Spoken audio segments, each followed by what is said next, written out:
เลยเด้องานเทียบเท่าของแท้เฉพาะงานอันนี้ลูกค้าจ๋าอันนี้เบอร์40เป็นลูกค้า129,000กีบปกติขายหน้าห้างเบอร์อื่นเขาจะขาย1,300แม่ค้าไม่ได้ขายช่วงโปรโมชั่นแม่ค้าก็ขาย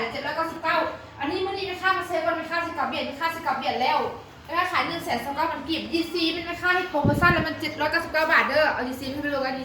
GC ก็งามจ้าตัวนี้น่ะเหลือ CS CS C2 CC อันนี้ GC เด้อ GC 799 บาทเด้อแม่ค้าประมาณได้เห็ดงานเซลเด้อตัวนี้เด้อ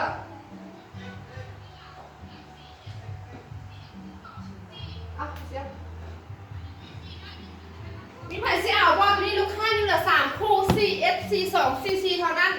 CS C2 CC มันบอก CS C2 CC เท่านั้นลูกค้าจ๋า CS C2 CC ทำบุญบานงานเต็ม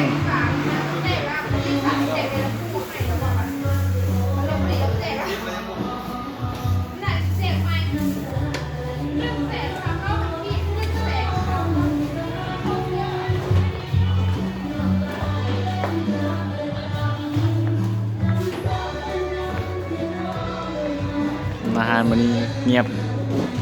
ปกติสิน้องก็นี่ทำบุญบาน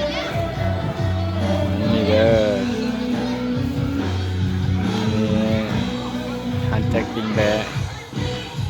อันนี้แม่ย่าหอยแครงอันนี้เพิ่นปิดแล้ว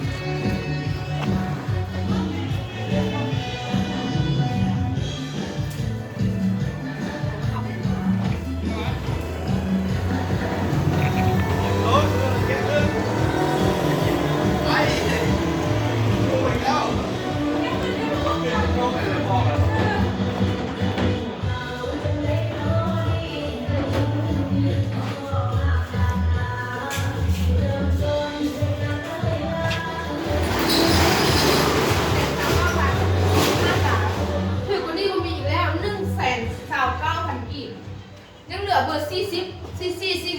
45ราคาในตีตลาดทำงานไปเซเลนที่สุดแต่งานมันเบาลักซี่ ยอดเบอร์ไหน รวมหมดเบอร์45มาแปะคือ เรา นี่ อยา นะ กได้พื้นที่ที่ช่วงถามแม่ช่วงเซลล์เราต้องใส่สะเพานะแกมามาแปะนี่มีคนอ่านเบอร์ ใครมี45คนค่อยใส่เบอร์38หมดได้เด้อตีน39ถึงได้เด้อ ขาดรถเริ่มยาวลองเพิ่มตีนต้องใส่เบอร์38ถ่ายไว้ดีๆที่ฮานดรเซล PFL สาขา2นครหลวงเวียงจันทร์บ้านคำสวัสดิ์